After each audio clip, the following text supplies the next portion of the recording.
सुनेत्रा जी, राधे राधे। सुषमा जी और सामग्री राय जी। महाराज जी, इनका एक जैसा ही प्रश्न था। ये कह रहे हैं कि किसी बीमारी से पीड़ित हैं और महाराज जी मृत्यु से बहुत भय लगता है, सब छूट जाएगा। मृत्यु के लिए राजी कौन है? पूछो इनमें से कोई राजी है क्या? सबको डर लगता है मरने से, तुम्ही को नहीं लगता है अज्ञान के कारण। इस डर से कैसे निकला जा सकता? नाम जप। भगवान के नाम जप में अपार सामर्थ्य है कि नाम जप करते हुए प्रहलाद जी मृत्यु पर विजय प्राप्त कर लिए। आग में जलाए गए, पर्वत से दबाए गए, जल में डुबाए गए, जहर पिलाया गया, हाथियों से कुचलाया गया, लेकिन उनको मृत्यु नहीं छुपाई। नाम जप के प्रभाव से ध्रुव जी ने अटल पदवी प्राप्त की, मृत्यु ने नहीं छुपाई। तो नाम जप करें, हम भगवान से प्रार्थना करें, वो हमें ऐसा ज्ञान दे, वो हमें ऐसी भक्ति दे जिससे मृत्यु पर विजय प्राप्त करे।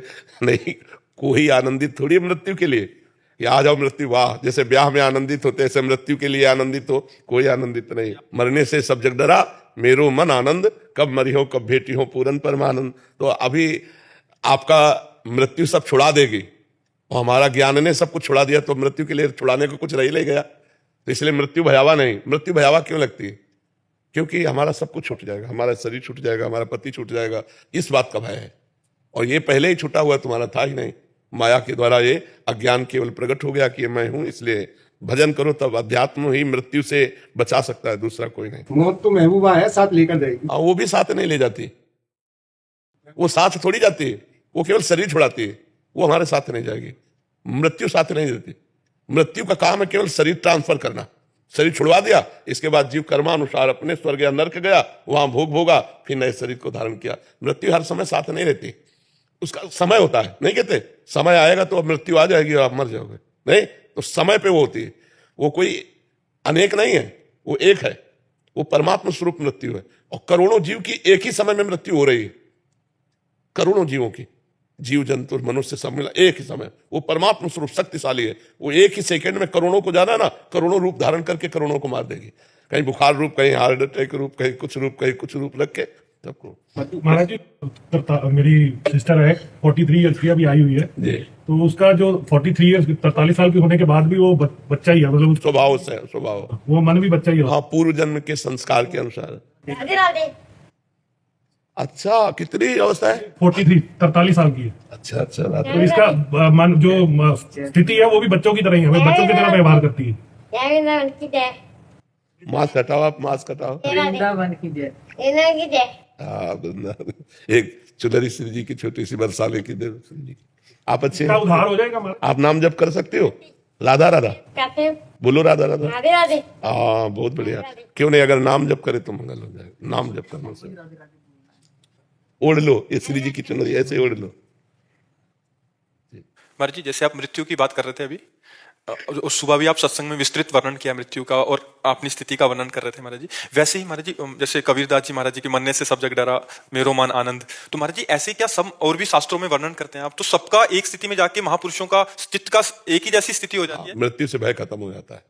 और ये हम जैसे जीवों का अभी जब तक वो ज्ञान क्या तो लगता है कि मैं मरूंगा, जबकि जो मैं है वो हमारे, उसे कोई मार नहीं सकता। नैनम छिन्दन्ति शस्त्राणि नैनम दाति पावका, न चैनम क्लेदयन्त्यापो न शोष्यति मारुता। अग्नेयास्त्र मुझे मार नहीं सकते, वायुवास्त्र मुझे उड़ा नहीं सकता, वरुणास्त्र मुझे गीला नहीं कर सकते। मैं अक्लेद्य हूँ, अशेष हूँ। मेरा स्वरूप जो है निर्विकार, अविनाशी, चिदानंद। अब अविनाशी चिदानंद में होकर के मैं देह में फंस गया, तो देह है मरण धर्मा, तो मुझे लगता है मरूंगा। तो अब इसलिए भजन के बल से जब ये ज्ञान हो जाता है तब मृत्यु। जड़ चेतन की ग्रंथि यही है, यही ग्रंथि है, यही यद्यपि मृषा पर छूटति कठिन है। यही जो अपने स्वरूप को भूलकर मैं स्त्री हूं, मैं पुरुष हूं, ऐसा मान लिया गया, यही जड़ चेतन ग्रंथि है। और यही दुख, शोक, चिंता, भय, ये पूरा जीवन देती रहती है। इसी को ज्ञान के द्वारा नष्ट करते हैं। तो जब भगवान का भजन होता है, हृदय निर्मल होता है, तो वैसे भी ना भी ज्ञान हो तो भजन करने वाले को अंतिम समय ऐसे होता है जैसे हाथी के गले से माला टूट गई और उसे पता भी नहीं चला। जैसे स्वप्न में ऐसे शरीर छूट जाता है, नहीं तो बड़ी दुर्गति होती। जन्मत मरत दुसाधुक होए, बड़ी दुर्गति होती है। इसलिए खूब नाम जप करो, दूसरों का उपकार करो, कोई पाप कर्म न करो, तो भगवान की कृपा से मृत्यु का भय शांत हो जाएगा। डॉक्टर वर्षा जी पूना से। राधा वल्लभ श्री हरिवंश। महाराज जी आपकी वाणी को 1.5 वर्ष से सुन रही हूँ, आपकी कृपा से आपकी आज्ञा पर चलने का प्रयासरत हूँ। महाराज जी, ग्रस्त के कार्यों का पालन करते हुए कई बार वैराग्य का भाव प्रबल होता हुआ आभास होता है, ऐसे में मन में उदासीनता बनी रहती है। गुरुदेव, ग्रस्त जीवन का निर्वाह करते हुए संसार के प्रति ऐसा वैराग्य उदासीन भाव किसका है? उदासीनता बनना अच्छा है, पर उदासीन होना अच्छा नहीं है। गृहस्थ में। विरक्त में तो उदासीन भाव और उदासीन स्थिति बाहर भी धारण की जा सकती है, लेकिन विरक्त में, गृहस्थ में नहीं। गृहस्थ में रिश्ते नाते संबंधों का पालन पोषण करना है, तो हम उदासीन रहें, अंदर से किसी से कोई प्यार लगाव नहीं, बाहर से बहुत प्यार लगाव का हमें बर्ताव दिखाना होगा। जिसके प्रति जो धर्म में संबंध है उसके साथ वैसा ही धर्म में हम व्यवहार करेंगे। अपने कर्तव्य को और अपनी उदासीनता को जब तोलेंगे तो कर्तव्य श्रेष्ठ होगा। तो हम हाथ से बोले बहु मान दे, बहुत प्यार से व्यवहार करेंगे, किसी से प्यार नहीं। वाह बहुत सुंदर भोजन बना, लेकिन कोई स्वाद हम नहीं ले रहे। आओ आओ, बहुत दिनों बाद मिले, ऐसा लगा कि प्राण मिल गए। हमारा कोई खुशी नहीं, लेकिन व्यवहार है। हम व्यवहार में दरिद्रता क्यों बर्ताव करें? हम व्यवहार में उदारता का स्वरूप रखें, अंदर से उदासीनता। मतलब अपने तो उदासीन जीवन ही रहा है, लेकिन फिर भी हमें व्यवहार करना पड़ रहा है जी, नम्रता पूर्वक, वैसे ही व्यवहार, वैसे ही चर्चा, तो ऐसे आपको करना चाहिए। ये नाटक है संसार, इसमें जो नाटक दिया, बहन का नाटक, पत्नी का नाटक, जो नाटक दिया है, बेटी का नाटक, वो नाटक पूरा ठीक से निर्वाह करो। न कोई किसी का है, न कोई किसी का था, न कोई किसी का रहेगा पक्का। यहां से मेला कितना भी जुटा लो, लेकिन हंसा जब जब उड़ा तो अकेला उड़ा। जिंदगी में लाखों का मेला जुड़ा और हंसा जब जब उड़ा तो अकेला उड़ा। बस ये बात ध्यान रखो। तो नाटक करना है, यहाँ व्यवहार का नाटक, कहीं पिता का नाटक, कहीं पुत्र का नाटक, ये सब नाटक करना है। अपने नाटक में कमी मत रखो, जो रोल दिया है भगवान ने वो रोल करो, पर उदासीन रहो। ये सत्य नहीं है, सत्य मात्र एक भगवान है। ये सब न था, न है, न रहेगा। वो है, वो था, वही रहेगा। तो उसी का चिंतन करते थे। उमेश चंद्र भारद्वाज जी, राधा वल्लभ सिंह। महाराज जी आपके चरणों में कोटि कोटि प्रणाम। महाराज जी, आपके निज शिष्यों पर आपकी कृपा बरसती रहती है। हम लोग ग्रस्त में हैं, आपकी सेवा से दूर हैं, आपके निज प्रिय शिष्यों तो हम स्वार्थी हुए ना फिर? तो स्वार्थी तो नहीं होते, संत जन तो स्वार्थी नहीं होते। पर अगर ऐसा देखा जाए तो फिर स्वार्थी लगेंगे ना? नहीं, इसमें हमारी कृपा की बात नहीं, इसमें इनके समर्पण की बात है। ध्यान रखना, इन्होंने अपने सारे सुखों को त्यागा है, सारे संबंधों को छोड़ा है, तो इनको फिर लाभ तो मिलेगा ही। जितना हम अपने को संसार में फंसाए रखेंगे, उतने भगवान की बरसती हुई कृपा से भी हम वंचित रहेंगे। भगवान का आदेश है, जननी जनक बंधु सुत दारा, तन धन धाम सुहृद परिवारा, सबकी ममता ताग बटोरी, मम पद मने बांधी बर डोरी। तो यदि हम फैलाव करें और अंदर भाव ना हो कि नाथ सकल संपदा तुम्हारी, मैं सेवक समेत सुत नारी, तो भगवान की कृपा, गुरु की कृपा होने पर भी हम उसे नहीं समझ पाएंगे। क्योंकि इसमें हमारी दृष्टि केवल गुरु पर हो, उनकी कृपा पर हो, तो हम घर में भी रहते हुए जान पाएंगे कि गुरु जी की कृपा आ रही है। हमारी दृष्टि बहुत जगह फैली हुई है, उसको समेटना होगा। अब इन लोगों ने समेट दिया कि एक केवल हम ही है इनके, हमारी तरफ से भेद नहीं आपकी भावधारा में या इनकी भावधारा में। ये पीने का तरीका है, इन्होंने समेट लिया अंजलि और आपकी थोती है, तो उससे निकल रहा है, कृपा बराबर बरस रही है। तो ये हमें देखना होगा कि हम सामने न देख करके अपने में देखें। हम नहीं जानते कौन कौन हमारे शिष्य हैं और कौन कौन हमारे शिष्य नहीं हैं।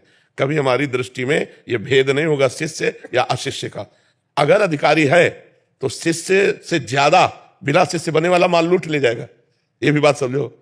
कितने लोग हैं जो शिष्य बने हैं, उनसे हजारों गुना बढ़कर ऐसे लोग हैं जो शिष्य नहीं बने पर लाभ ज्यादा ले गए।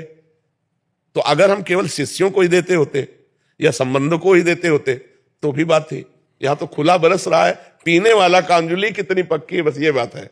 शिष्य बनो ना बनो, अंजुलि तुम्हारी पक्की है, तो जो पिलाया जा रहा है वो अपने आप जाकर के अंदर निर्विकारता, सद्भावना, आध्यात्म की उन्नति, लौकिक उन्नति, ये सब पैदा कर देंगे। तो हमको ये देखना है कि गुरु जी हमें बहुत प्यार करते हैं और गुरु जी हमें सबसे ज्यादा प्यार करते हैं। जैसे हम अपने हैं ना, तो गुरु जी हमें बहुत प्यार करते हैं, गुरु जी हमें सबसे ज्यादा, पर मैं प्यार के लायक नहीं हूं। तो हे गुरुदेव, हे इष्ट देव, आप अपनी कृपा और प्यार के लायक बना लो, बस ऐसा बात सोचो। नहीं तो उनके प्रेम में फिर स्वार्थ की दिखाई पड़ेगा कि काश मैं नजदीक नहीं हूं इसलिए मेरी उन्नति नहीं हो रही, और ये लोग नजदीक है तो इन्हें अध्यात्म की उन्नति। ऐसा नहीं, नजदीक और दूरी से कोई मतलब नहीं, शिष्य और अशिष्य से कोई मतलब नहीं। जो पान करना चाहे, प्याऊ खुला है ज्ञान का, खूब पियो, मस्त हो जाओ। प्रणव अवस्थी जी कानपुर से। महाराज जी राधे राधे राधे। महाराज जी, एक घटना के बाद ईश्वर पर अटूट विश्वास हुआ। मंदिर जाना, पूजा पाठ के कार्यक्रमों में बड़ा आनंद आता है, लेकिन मन में एक संशय रहता है कि क्या ईश्वर की ये जो लगाव हुआ है संसारिक कामना हेतु है, या ये सब असल में प्रभु के प्रति विश्वास है, कोई इच्छा या लालसा नहीं। अब ये विश्वसनीय नहीं है। विपरीत घटना घटेगी तो सब खत्म हो जाएगा। अनुकूल घटना घटी तो हमारी श्रद्धा बढ़ी, और विपरीत घटना घट जाएगी जब तुम्हारी चाह के विपरीत, तो तुम्हारी अश्रद्धा हो जाएगी कि यार इन घटनाओं से नहीं जुड़ना, सत्य ज्ञान पूर्वक जुड़ो। चाहे जितनी विपत्ति आवे, चाहे जितनी हमारी कामनाएं नष्ट हो जाए, हे प्रभु मैं आपको नहीं छोड़ूंगा, आप ही एक सत्य वस्तु हो। सुख दो या दुख, मान दो या अपमान, विपत्ति दो या संपत्ति, हमें आपसे मतलब है, विपत्ति संपत्ति से नहीं। तो टिकाऊ होगी नहीं, ये टिकाऊ नहीं होगी, क्योंकि वो बड़ा विचित्र खिलाड़ी है। जब कहीं विपरीत कर्म का फल योग आया तो आप तुरंत श्रद्धा कर बैठेंगे, क्योंकि आपने अनुकूलता में श्रद्धा की है, भगवान में नहीं। सूक्ष्मता से देखिए, आपके मनोनुकूल घटना घट गई तो भगवान में श्रद्धा हो गई, तो घटना से श्रद्धा हुई है, अनुकूलता से श्रद्धा हुई, ज्ञान के द्वारा नहीं हुई। श्रद्धा ज्ञान के द्वारा टिकाऊ होती है। घटना तो कल विपरीत हो जाएगी, माया है, और जब विपरीत घटना होगी तब कहोगे कहाँ गया भगवान, कहाँ गई वो कृपा। तो अब वो कृपा नहीं रही, अब वो भगवान नहीं रहा, अश्रद्धा हो जाएगी। ज्ञान पूर्वक चलो। ये विपत्ति और संपत्ति से हमारा कोई नाता नहीं। विपत्ति आएगी तो जय श्री हरि बोलेंगे, संपत्ति आएगी तो जय श्री हरि बोलेंगे, तब तो चल पाओगे, नहीं तो फिर गड़बड़ हो जाएगा। चिराग जी पानीपत से, राधे राधे महाराज जी, आपके चरणों में कोटि कोटि प्रणाम। महाराज जी, क्या भगवत प्रेम या भगवत प्राप्ति की लालसा व्यक्ति में तभी पैदा होगी जब वो पूर्ण निष्पाप होगा, या ये स्थिति कभी भी प्रभु अपने आप दे सकते? नहीं, प्रभु अचानक कोई कृपा करेंगे तो भी वो साधन करेगा, ऐसे प्रेमी नहीं हो जाएगा। वो भजन करेगा, भगवान का नाम गुण कीर्तन चिंतन करेगा, उसके प्रभाव से निष्पाप। निर्मल मन जन सो मोहि पावा, मोहि कपट छल छिद्र न भावा। जब तक हृदय परम पवित्र नहीं हो जाता तो परम पवित्र भगवान से प्यार कैसे हो जाएगा।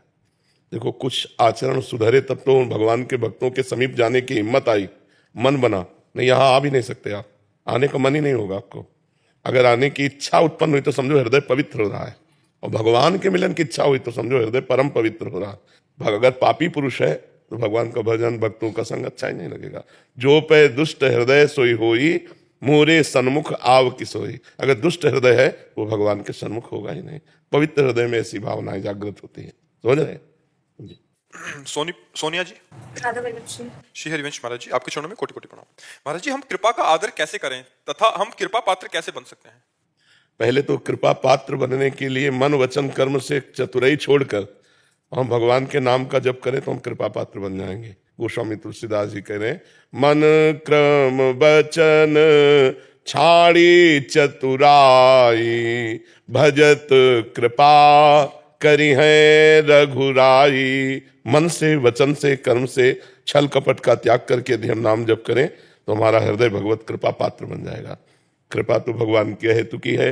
हमें मनुष्य शरीर दिया, भगवान की कृपा। साधु समागम मिला, भगवान की कृपा। अब मोहि भाव भरोसा हनुमंता, बिनु हरि कृपा मिले नहीं संता। भगवान के नाम जप का अब हम अपने ऊपर कृपा कर लें कि जो हम सत्संग सुन रहे वो अपने आचरण में उतारें। जो हम महिमा भगवान की सुन रहे उनसे हमारा चित्त जुड़ा रहे। हम निरंतर नाम जप करें, भगवान की कथा सुने, भक्तों का संग करें, सत्संग करें, तो हम कृपा पात्र बनते हुए कृपा का आदर कर पाएंगे। यदि हम कुसंग करेंगे, मनमानी आचरण करेंगे, मनमानी भोजन पाएंगे, मनमानी व्यवहार करेंगे, तो हम कृपा का अनादर कर रहे हैं। भगवान की कृपा तो हम पे है तो हम उसका अनादर कर रहे हैं। इसलिए कृपा का आदर ये होगा कि हम परोपकार करें, हम नाम जप करें, हम अच्छे चरित्र वाले बने। आत्मना प्रतिकूलानि परेशान न समाचरित। जो हमें अच्छा नहीं लगता वो हम दूसरों के प्रति आचरण ना करें। अगर हम ऐसे करेंगे तो हम पर कृपा बढ़ती चली जाएगी, और कृपा का स्वरूप ये होगा कि कृपा सिंधु भगवान मिल जाएंगे, हमारा जन्म मरण चक्र छूट जाएगा। नहीं, बहुत अब आगे जो कलयुग आएगा इसमें और पापाचरण बढ़ेगा। भाव भ्रष्टाचारा सब संसारा, धर्म सुने नहीं काना। इसलिए अभी भजन कर लो, अभी बढ़िया है। आगे समय ऐसा आएगा न राजा न प्रजा, सब भ्रष्ट होती चली जाएगी। कभी वर्षा नहीं होगी, कभी अधिक वर्षा हो जाएगी, कभी ऐसे वायरस प्रकट होंगे, हम मरेंगे। जब मृत्यु लोक में है तो मरना तो है ही, लेकिन जिसलिए आए हैं वो काम करके मरे। हम आए हैं भगवत प्राप्ति के लिए, भजन करके भगवान को प्राप्त हो जाए। एक ही बात है, हमारा चित्त भगवान से जुड़ा रहे। वो चाहे नाम से जुड़ा रहे, चाहे कथा से जुड़ा रहे, चाहे सेवा से जुड़ा रहे, चाहे जैसे भी हम जुड़े रहें प्रभु से। अगर एक भी क्षण भगवान नाम विस्मरण ना हो तो तुम संसार को जीत गए।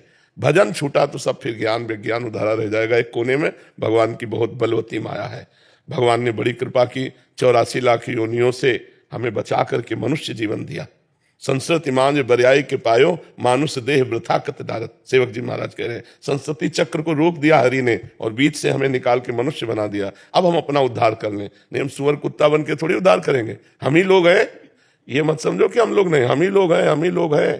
कर्म बिगड़ जाएंगे तो यही सब बंधना पड़ेगा। थोड़ा भगवान की कृपा से अच्छे कर्म बन जाए तो ऊपर लोक जाओ, देवलोक, महालोक, तपलोक, सत्यलोक, ब्रह्मलोक, और भजन बढ़िया बन जाए तो भगवान की प्राप्ति हो जाए। पर भजन करना कठिन है, मन भजन में नहीं लगता। देखो, भजन में लगाने की कोशिश करो, संसार में भागता है। तो बस भजन कर ले वही वीर, काम क्रोध को जीत ले वही महावीर, नहीं तो सब कूड़ा करकट हो जाएगा। आज नहीं तो कल मृत्यु की गोद में जाना ही है। मरने के पहले कुछ धन एकत्रित कर लो। ये रुपया नहीं, नाम धन। जितना नाम धन एकत्रित करोगे तो इस लोक और परलोक में सुख और शांति प्राप्त करोगे, भगवान से विमुख रहोगे, दुख अशांति में भटकते रहोगे, कहीं विश्राम नहीं मिलेगा जी। लक्ष्मी नारायण शुक्ल जी। महाराज जी जय जय श्री हरिवंश, आपके चरणों में कोटि कोटि प्रणाम।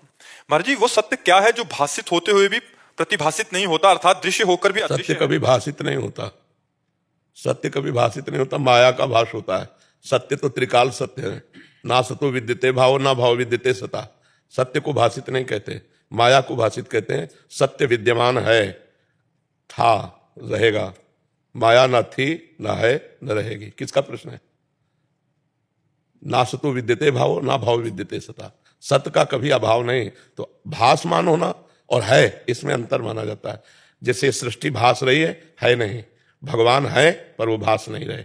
सर्वत्र नानात्व तो दिखाई दे रहा है पर भगवान है, सच्चिदानंद सत्य है। अब उस सत्य को हम जिस भाव से स्वीकार कर ले, निर्गुण सगुण अवतार प्रकरण को लेकर के या बिना अजन्मा मान करके जैसे हम माने, वो सत्य सर्वमुखधारी है, सत्य सर्वस्वरूप है। जिस भाव से हम चाहें, जाकी रही भावना जैसी प्रभु मूर्त देखी तिन तैसी। चाहे आत्मस्वरूप माने, ब्रह्म स्वरूप माने, परमात्मा माने, भगवान माने, नारायण हरि, जो रूप माने, जगदम्बा माने, जो रूप, वो परम सत्य सर्वरूपधारी है। क्यों प्रभु? जिस भाव से हम माने उसी भाव से वो सत्य है, और वो हमारे चिंतन का विषय बनेगा। हम क्या मानते हैं हमारे चिंतन का विषय बनेगा। जब भाव से हम उसका चिंतन करते हैं तो अचिंत तत्व हमारे चिंतन में प्रकाशित हो जाता है, क्योंकि चित्त का अधिष्ठात्र देवता वासुदेव ही है। तो जब हम चिंतन करते हैं, जैसे इंद्रियाणाम मनश्चास्मि, तो मन भी वही सत्य वस्तु है, परमात्मा स्वरूप है। असत चिंतन के कारण हमारी दुर्गति हो गई मन की, हमारे चित्त की। और जहां हम इसको सत चिंतन में लाए तो अचिंत तत्व में स्थित होकर मन भगवत स्वरूप हो जाएगा। मन ब्रह्ममय, चित्त ब्रह्ममय, बुद्धि ब्रह्ममय, अहम ब्रह्ममय, सर्वम खलमिदम ब्रह्म। कुछ बचा ही नहीं ब्रह्म के सिवा। बस पहले चिंतन से फिर अचिंत स्थिति में पहुंचा जाता है। हमारा स्वरूप अचिंत्य है, अंतःकरण के चिंतन के द्वारा नहीं प्राप्त हो सकता।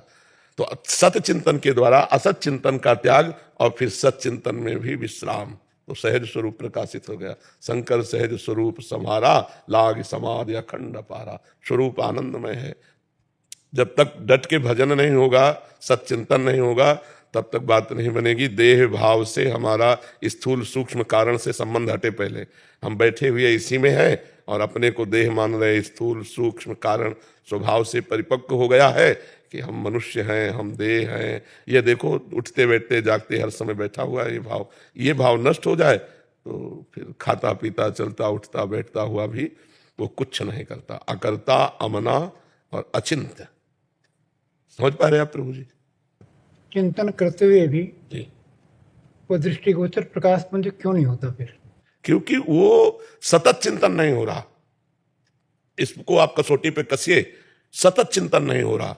जो विषयों के द्वारा चिंतन हो रहा है, विक्षेप, जो अहंकार देहाभिमान का आवरण, और जो बार बार दुर्वासनाएं हमें आकर्षित करें, मल विक्षेप आवरण से रहित हुए बिना हम उस अचिंत वस्तु का कैसे अनुभव कर लेंगे?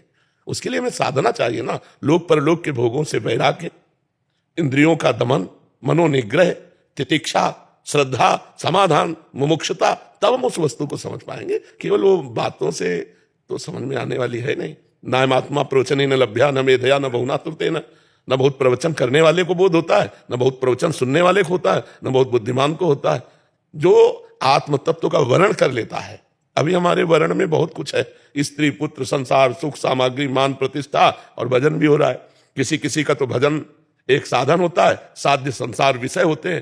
पहले भजन साधन साध्य सब कुछ बन जाए हमारा भजन ही। हम भगवत चिंतन के बिना एक क्षण नहीं रह सकते। ये स्वभाव हमारा बन जाए।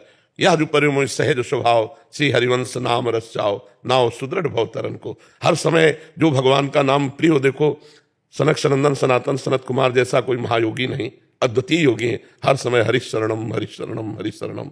भगवान शिव जैसा कोई योगी नहीं, हर समय भगवान की चर्चा, भगवान नाम कीर्तन गुणगान करते रहते हैं। तो हमारी चित्त वृत्ति पहले संसार राग से मिटे, बड़ा कठिन है इसको मिटाना। आप अगर साधना कर रहे हैं तो खुद आप देख लीजिए, भूत भविष्य का चिंतन वर्तमान में हमारे चल रहा है, या तो भूत का या तो भविष्य का, और या व्यर्थ, यही तीन चिंतन चलते हैं, भूत का या भविष्य का या व्यर्थ। इन तीनों चिंतन को हम मिटा दें, एक चिंतन रह जाए, अगर परमात्मानंद का अनुभव हो जाए तो हमें कहना मिटाओ। इसी बात के लिए तो मनुष्य जन्म मिला है, इसी बात की तो साधना है। क्यों प्रभु जी। मनिका वर्मा जी, डेनमार्क से। राधे राधे। राधे राधे महाराज जी। महाराज जी, मैं बचपन से महाराज जी लिख रहे हैं कि बहुत भाग्यशाली रही हैं, गवर्नमेंट जॉब मिली, शादी हुई, अच्छा परिवार मिला। महाराज जी ये कह रहे हैं कि क्या, देखो बच्चा, इसे हम भाग्य नहीं कहते, इसे हम भाग्यशाली नहीं कहते। भाग्यशाली कहते हैं कि ये सब करते हुए हम भगवान का विस्मरण नहीं किया, ये सब होते हुए भी हमने भगवान का विस्मरण एक मिनट के लिए नहीं किया, तब तो हम तुम्हारे भाग्य की सराहना कर सकते हैं। सुत दारा धन लक्ष्मी पापियों के घर होए, संत समागम हरि कथा तुलसी दुर्लभ धोए। भगवान का चिंतन, भगवान के लीला गुणानुवाद का मनन यदि नहीं हुआ तो ये सब छूटने वाली बात आपने बताई। पति भी छूटेगा, आपका भी शरीर छूटेगा, हमारा भी शरीर छूटेगा, तो सब पद प्रतिष्ठा छूट जाएगी, सब बैंक बैलेंस छूट जाएगा, सब कुछ। पाया क्या? मानो आपकी 30 वर्ष उम्र होगी, 30 वर्ष में आपने क्या पाया? जैसे आप कहते तो मैं भाग्यशाली हूं, तो अब हम आपको अध्यात्म की धरा से बोल रहे हैं। 30 वर्ष में आपने जो भी प्राप्ति किया वो सब नाशवान है, सब छूटने वाला है। जब आप यहां से जाओगी तो इस 30 वर्ष में प्राप्त की हुई वस्तु से आप 30 सेकंड नहीं खरीद सकती। ऐसे 30 वर्ष आपने उसमें दिए जिसकी कमाई से हम 30 सेकंड नहीं खरीद सकते, तो जीरो है, ये तो है। हम अभी भाग्य कैसे मान सकते हैं? भाग्य तब मान सकते हैं जब 30 वर्ष में आपने वो कमाया जो आपके साथ जाए। क्या कमाया? क्योंकि आप जहां प्रश्न कर रहे हो अध्यात्म की बात कर रहे हो, अब हम उसको लौटा रहे हैं उसी बात में। आप अपने पति को भगवान मानिए कि मेरे साक्षात भगवान पति रूप में विराजमान है। परिवार को भगवान का सदस्य स्वरूप मानिए और नाम जप करते हुए सेवा कीजिए तो सौभाग्य हो जाएगा। जो आपको नौकरी मिली है वो कर्तव्य पूजा मान लीजिए, तो हम फिर सौभाग्यशाली मानेंगे आपको।